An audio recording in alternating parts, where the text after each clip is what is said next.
Assalamualaikum warahmatullahi wabarakatuh. Apa kabar semuanya, siswa-siswi SMA 3 Mataram kelas 12. Hari ini kita kembali untuk belajar di masa pandemi COVID-19 untuk materi pembelajaran fisika pada pembelajaran pertama untuk di daring ini dengan materi pembelajaran tentang listrik dinamis. Namun sebelumnya izinkan Pak Guru untuk menyampaikan tujuan pembelajaran kita pada kesempatan kali ini. Yang pertama ialah menganalisis arus listrik dan tegangan listrik. Jadi konsep arus listrik dan tegangan listrik. Kemudian yang kedua menjelaskan prinsip kerja peralatan listrik searah atau DC dalam kehidupan sehari-hari. Kemudian yang ketiga menjelaskan dan menerapkan hukum Ohm dalam menganalisis gejala kelistrikan dan hukum Ohm tentang hambatan listrik. Kemudian yang keempat mengidentifikasi arus listrik dan tegangan listrik pada rangkaian seri dan paralel. Secara garis besar yang akan kita bahas ialah besaran-besaran listrik yang berkaitan dengan kuat arus, kemudian tegangan, yang ketiga hambatan, yang nanti ini akan tercover dalam hukum Ohm.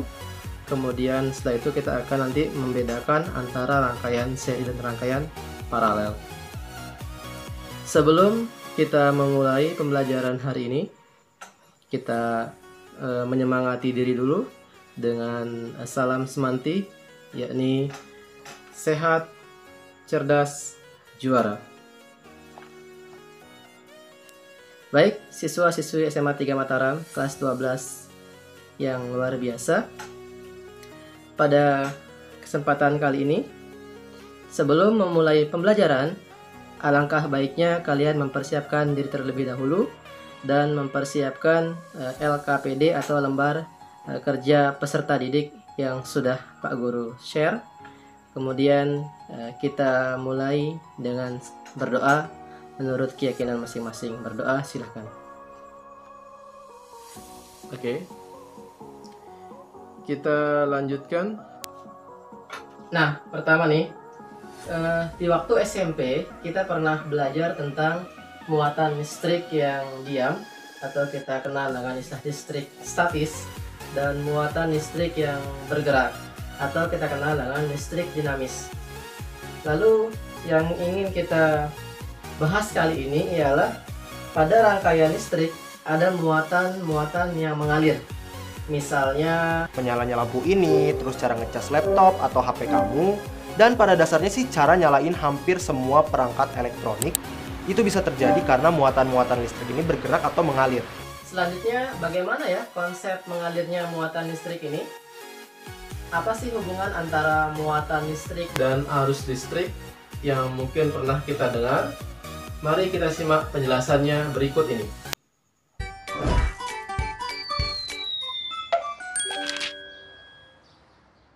Coba bayangin kalau kamu lagi ada di sebuah perahu di atas sungai. Aliran sungai ini mirip sama aliran listrik di suatu kawat. Tapi ketika kita bilang aliran sungai, sebenarnya yang kita maksud itu kan aliran airnya. Begitu juga sama aliran listrik. Sebenarnya yang ngalir di dalam kawat itu adalah muatan listrik negatif atau elektron. Aliran listrik atau biasa disebut arus listrik adalah banyaknya muatan yang melewati penghantar listrik pada periode waktu tertentu. Secara matematis, arus listrik atau I sama dengan muatan atau Q dibagi waktu atau T. Satuan arus listrik adalah ampere. Kalau arus listrik cuma ngalir di satu arah kayak di air sungai, arus listriknya disebut listrik arus searah atau direct current, biasa disingkat DC. Tapi kalau arus listrik yang ngalir bolak-balik, sebentar ke kanan, terus gak lama ke kiri, terus ke kanan lagi, dan seterusnya, arus listriknya disebut listrik arus bolak-balik atau alternating current, biasa disingkat AC. Nah, kita sudah sama-sama tahu arus listrik itu apa. Selanjutnya, kita ingin tahu potensial listrik atau tegangan listrik itu apa. Kira-kira ilustrasinya seperti ini. Misalnya nih, kita memiliki sebuah benda seperti ini. Benda ini memiliki ketinggian, pasti punya energi potensial. Kemudian ketika dilepaskan, maka energi potensialnya itu akan berkurang karena ketinggiannya berkurang dari tempat yang tinggi ke tempat yang rendah. Tetapi akibatnya dia memiliki kecepatan atau mengalir dari tempat yang tinggi ke tempat yang rendah. Muatan listrik juga sama. Dia bakal bergerak dari potensial listrik yang lebih tinggi ke potensial listrik yang lebih rendah karena adanya gaya Coulomb. Perbedaan potensial ini biasa disebut tegangan atau voltase, yaitu energi yang dibutuhkan untuk memindahkan muatan listrik sebesar 1 Coulomb. Tegangan atau V sama dengan energi atau E dibagi muatan atau Q. Jadi kalau misalnya kita butuh 1 Joule untuk memindahkan muatan sebesar 1 Coulomb dari titik A ke titik B, berarti tegangan atau beda potensial antara titik A dan B adalah 1 Joule per Coulomb atau 1 volt. Arah arus listrik dalam rangkaian listrik akan berlawanan dengan arah aliran elektron. Kenapa bisa gitu ya? Nah, untuk jawab pertanyaan ini, kita harus balik ke abad 18, ketika arus listrik ditemukan oleh Benjamin Franklin. Dia berasumsi bahwa listrik mengalir dari benda yang kelebihan muatan, atau dia sebut benda itu bermuatan positif, ke benda yang kekurangan muatan, yang dia anggap bermuatan negatif. Baru di abad ke-19, para ilmuwan sadar kalau yang mengalir sebenarnya adalah elektron, dari benda yang bermuatan negatif ke benda bermuatan positif. Tapi karena arahnya sudah terlanjur dan juga nggak begitu berpengaruh asal digunakan secara konsisten, akhirnya ilmuwan nggak ngerubah arah arus tadi. Oke, balik lagi ke konsep tegangan tadi. Jadi kalau kita mau listrik mengalir di rangkaian listrik, kita harus punya sumber tegangan atau beda potensial listrik di rangkaian itu. Misalnya, apa ya? Oh ya, baterai. Potensial listrik yang lebih tinggi diberi tanda positif, sedangkan yang lebih rendah diberi tanda negatif. Arus listrik bakal mengalir dari kutub positif ke kutub negatif, sedangkan elektron sebenarnya mengalir dari kutub negatif ke kutub positif. Jadi, semakin besar potensial listrik atau beda potensial antara dua titik, maka arus listrik yang ditimbulkannya akan semakin besar. Di sini kita dapat satu poin konsep hubungan antara kuat arus listrik dengan potensial listrik, di mana semakin besar potensial listriknya, maka arus listrik yang dihasilkan juga semakin besar. Tapi bukan hanya beda potensial saja yang mempengaruhi kuat arus listrik yang mengalir. Ada faktor-faktor lain, misalnya hambatan listrik. Di sini kita bisa analogikan seperti analogi aliran air yang mengalir pada suatu pipa, kemudian nanti akan diberikan penghambat atau kita kenal sebagai hambatan. Misalnya ada air yang mengalir dalam suatu pipa. Kemudian di tengah pipanya kalian sumbat sama spons. Spons ini bakal ngehambat aliran air tadi. Airnya jadi susah lewat. Tapi karena spons ini punya lubang-lubang atau pori-pori yang bisa dilewatin air, airnya masih bisa ngelewatin spons meskipun jadi lebih lambat. Nah, sama kayak spons tadi yang tetap bisa dilewatin air meskipun jadi lebih lambat, ada material-material yang tetap bisa dilewatin muatan listrik, tapi nggak seefektif kawat atau kabel listrik yang biasa dipakai. Jadi kalau material ini dipasang di rangkaian listrik, dia bakal ngehambat pergerakan arus listrik. Dan dalam rangkaian dia disebut hambatan, atau bahasa Inggrisnya resistor. Satuan resistor adalah ohm, O-H-M, ohm. Ditulis pakai huruf Yunani omega. Dimana jika kita pasang resistor 1 ohm di rangkaian dengan tegangan 1 volt, maka pada rangkaian tersebut bakal mengalir arus 1 ampere. Nah, pada kejadian ini, kita ketahui bahwa semakin besar hambatan yang dipasang pada suatu rangkaian listrik, maka arus yang ditimbulkannya semakin kecil atau berkebalikan.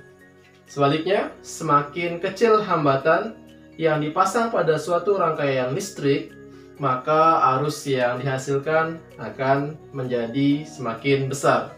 Di sini ada dua poin konsep tadi. Yang pertama, hubungan antara arus dan tegangan, di mana semakin besar tegangan yang dihasilkan pada suatu rangkaian, maka arus yang ditimbulkannya juga semakin besar atau berbanding lurus. Yang kedua, hubungan antara kuat arus listrik dan hambatan listrik. di mana semakin besar hambatannya, maka arus yang dihasilkan menjadi semakin kecil. Atau di sini hubungan kuat arus dengan hambatan itu berbanding terbalik. Oke? Sehingga kita bisa lihat rumusan antara ketiga besaran ini, baik itu kuat arus, beda potensial atau tegangan, dan hambatan sebagai berikut. Secara matematis, hubungan ketiga besaran ini bisa dinyatakan dalam persamaan arus atau I sama dengan tegangan atau V dibagi hambatan atau R. Persamaan ini disebut hukum Ohm. Para siswa sekalian, hambatan listrik itu memiliki beberapa faktor yang mempengaruhi. Kita bisa lihat dari persamaan berikut ini. Secara matematis, hambatan suatu resistor bisa dinyatakan dengan persamaan R sama dengan Rho dikali L per A. Nah, dari persamaan tadi, bahwa terlihat faktor yang mempengaruhi besar suatu hambatan listrik atau resistor dipengaruhi oleh tiga hal. Yang pertama ialah jenis hambatan atau bahan resistor tersebut, atau kita simbolkan dengan Rho. Kemudian yang kedua ialah panjang kawat penghantarnya, atau kita kenal dengan L. Yang ketiga, luas penampang. Yang berbanding lurus ialah jenis bahan dan panjang kawat. Kemudian yang berbanding terbalik ialah luas penampang. Artinya semakin besar panjang kawat penghantarnya di dalam resistor tersebut, maka semakin besar pula hambatan yang ditimbulkan. Sebaliknya, semakin besar luas penampangnya, maka kebalikannya yang terjadi, semakin kecil hambatan yang ditimbulkan. Tahukah kalian, selain jenis bahan atau tadi disimbolkan dengan Rho dan ukuran dari bahan tersebut, baik itu panjang dan luas penampang, hambatan pada suatu resistor juga dapat berubah-ubah nilainya, sebagaimana tayangan berikut ini. Selain dari bahan dan ukurannya, hambatan suatu resistor juga dapat mengalami perubahan kalau suhunya berubah. Makin dingin suhunya, makin kecil resistivitas bahan. Jadi, hambatannya juga semakin kecil. Sebaliknya, semakin panas suhunya, semakin besar resistivitas bahan. Jadi, hambatannya semakin besar. Secara matematis, persamaannya bisa dinyatakan dengan perubahan hambatan atau delta R sama dengan alfa atau koefisien hambatan terhadap suhu dikali besar hambatan awal atau R0 dikali perubahan suhu atau delta T. Nah, kita sudah membahas tentang hubungan antara kuat arus listrik, beda potensial listrik, dan tegangan listrik, yang kesemuanya ketika digabung itu termasuk dalam pembahasan pada hukum Ohm. Siswa-siswi sekalian, selanjutnya setelah kita membahas tentang besaran-besaran listrik, baik itu kuat arus, beda potensial atau tegangan, dan hambatan, serta hukum Ohm, kita berlanjut untuk memenuhi tujuan pembelajaran selanjutnya, yakni mengenal dua jenis rangkaian utama pada rangkaian hambatan, yakni rangkaian seri dan rangkaian paralel, seperti yang disajikan pada tayangan berikut ini. Prinsip pada rangkaian seri adalah arus listrik yang melewati setiap resistor nilainya sama. Sementara untuk tegangan, pada rangkaian seri besar tegangan total sama dengan jumlah semua tegangan dari masing-masing resistor. Dan untuk menentukan hambatan pengganti pada rangkaian seri adalah jumlah dari hambatan-hambatan tersebut secara terpisah. Sedangkan prinsip pada rangkaian paralel adalah arus total yang bersumber dari sumber tegangan terbagi menjadi beberapa bagian tergantung dari banyaknya cabang. Muatan yang masuk ke dalam titik cabang sama dengan muatan yang keluar dari titik cabang. Sementara untuk tegangan, masing-masing resistor memiliki tegangan yang sama dengan sumber tegangan. Dan untuk menentukan hambatan pengganti pada rangkaian paralel, yaitu 1 per hambatan pengganti sama dengan 1 per hambatan pertama ditambah 1 per hambatan kedua ditambah 1 per hambatan ketiga dan seterusnya menyesuaikan dengan hambatan yang terdapat pada rangkaian. Kita telah mengetahui prinsip yang berlaku pada rangkaian seri dan rangkaian paralel. Apabila terdapat beberapa resistor dalam suatu rangkaian listrik yang disusun secara seri dan paralel, bagaimana caranya menghitung nilai arus listrik dan tegangan pada masing-masing resistor? Ini adalah rangkaian listrik yang terdiri dari sebuah baterai dan beberapa lampu yang dirangkai secara seri dan paralel. Baterai dengan tegangan sebesar 12 volt dirangkai seri dengan hambatan 2,4 ohm. Kemudian terdapat percabangan yang terdiri dari dua cabang. Cabang pertama terdiri dari dua hambatan seri yang besarnya 5 ohm dan 3 ohm. Cabang kedua terdapat dua hambatan seri sebesar 2 ohm dan 4 ohm. Yang keduanya dirangkai paralel dengan hambatan 3 ohm.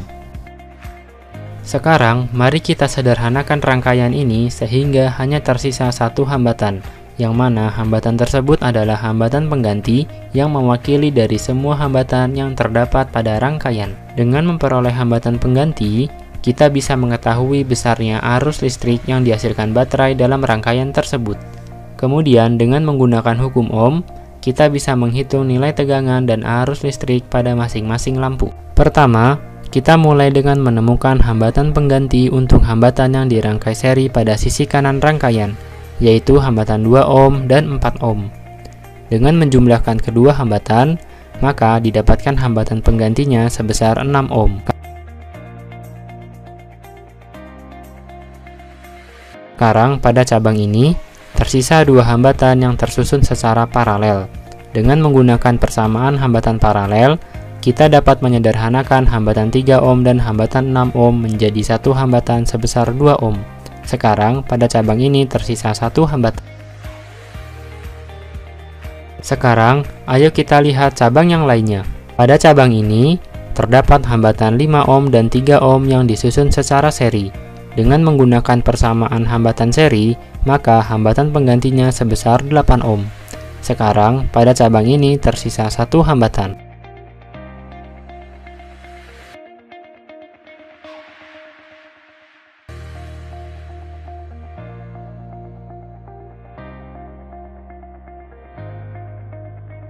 Sekarang, mari kita tentukan hambatan pengganti untuk hambatan 8 ohm dan 2 ohm yang tersusun secara paralel. Dengan menggunakan persamaan hambatan paralel, kita memperoleh hambatan penggantinya sebesar 1,6 ohm. Dengan demikian, tersisa dua hambatan yang tersusun secara seri. Dengan menggunakan persamaan hambatan seri, kita memperoleh hambatan penggantinya sebesar 4 ohm. Sekarang, sudah tersisa satu hambatan. Dengan demikian, kita bisa menghitung arus listrik yang dihasilkan oleh baterai. Dengan menggunakan hukum Ohm, maka arus listrik yang dihasilkan baterai adalah 3 ampere. Untuk menyelesaikan soal-soal rangkaian hambatan yang sifatnya rangkaian campuran nih, triknya bagaimana? Pak Guru kasih triknya bahwa untuk mencari hambatan total, kalian mulai bergerak atau mulai menghitungnya ialah dengan cara mulai melihat hambatan yang letaknya paling jauh dari sumber tegangan. Ada kan sumber tegangan tuh, ada kutub positif, kutub negatif. Sementara hambatan itu kan yang zigzag atau disimbolkan dengan tadi ya, naik turun zigzag. Nah, hambatan yang mulai kita lihat itu ialah hambatan yang letaknya paling jauh dari tegangan. Kalau dia seri, kita serikan dulu. Kalau dia paralel, kita paralelkan dulu. Seterusnya sampai dengan hambatan yang paling dekat dengan sumber tegangan. Nah, demikian cara untuk menentukan hambatan total pada suatu rangkaian campuran. Setelah mengetahui besarnya arus listrik yang dihasilkan oleh baterai, selanjutnya kita bisa menghitung besarnya tegangan dan arus listrik pada masing-masing hambatan, yaitu dengan mengembangkan rangkaian yang telah kita sederhanakan kembali ke bentuk rangkaian aslinya. Mari kita mundur satu langkah ke rangkaian ketika tersisa hambatan 2,4 ohm dan 1,6 ohm. Pada rangkaian ini, arus listrik tidak berubah, dan dua hambatan yang disusun seri memiliki nilai arus listrik yang sama, namun memiliki tegangan yang berbeda. Kita dapat menghitung nilai tegangan pada masing-masing resistor dengan menggunakan hukum Ohm, yaitu dengan mengalihkan arus listrik yang mengalir dengan nilai hambatannya.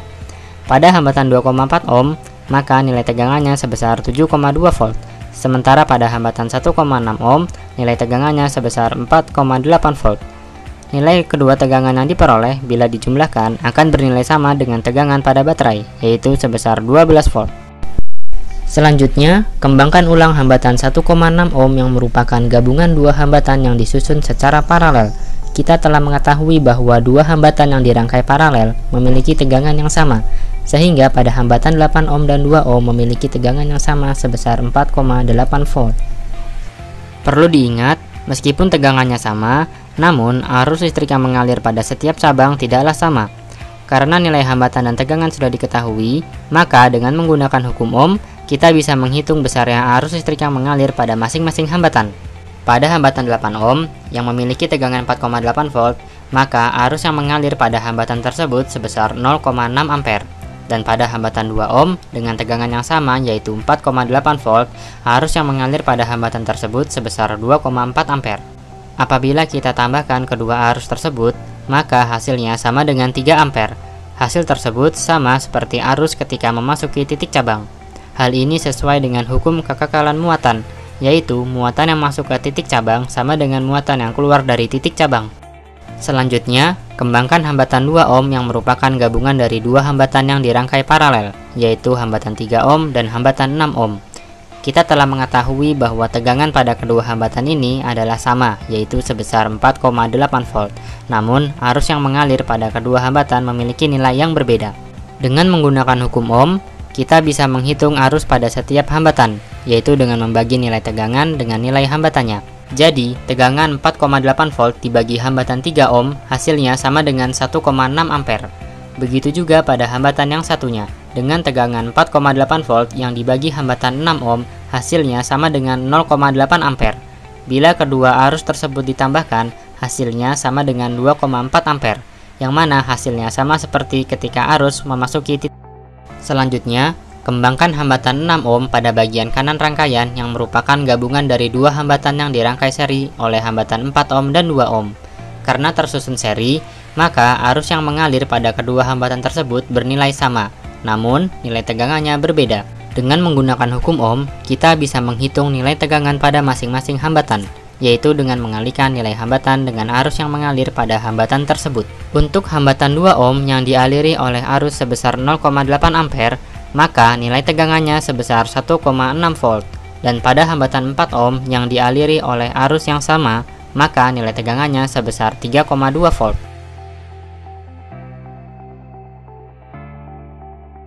Pada cabang ini, terdapat satu hambatan sebesar 8 ohm yang merupakan gabungan dari dua hambatan yang tersusun seri oleh hambatan 5 ohm dan 3 ohm. Pada cabang ini, arus sebesar 0,6 ampere mengalir pada kedua hambatan. Dengan menggunakan hukum Ohm, hambatan 5 ohm yang dikalikan dengan 0,6 ampere, maka tegangannya sebesar 3 volt. Dan pada hambatan 3 ohm yang dikalikan dengan 0,6 ampere, maka tegangannya sebesar 1,8 volt.